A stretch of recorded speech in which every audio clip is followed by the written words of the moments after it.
Hello, today we're going to talk about Mosiah chapters 4 through 6, specifically Mosiah 4 verse 16. And that's a verse you probably have heard several times. It's the one about do not let the beggar put up his petition to you in vain.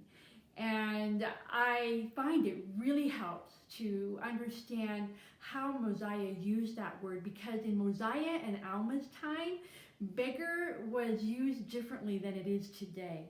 In our time, beggar usually means, or traditionally means, whoever comes up to you and asks you for just about anything, including money, and it doesn't really matter if they're able to help themselves or not. That's not the point.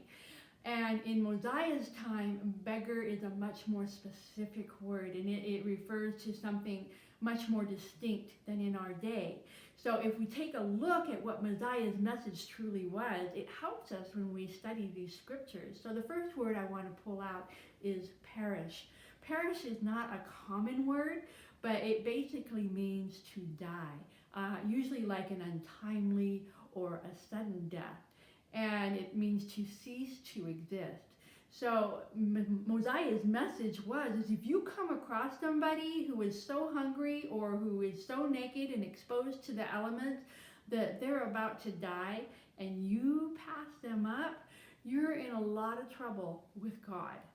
And so that is an important message. And the other part of that is the word petition. Mosiah later on in chapter 4 talks just about what the petition is that he's referring to specifically. And it is to feed the really hungry and to clothe the naked.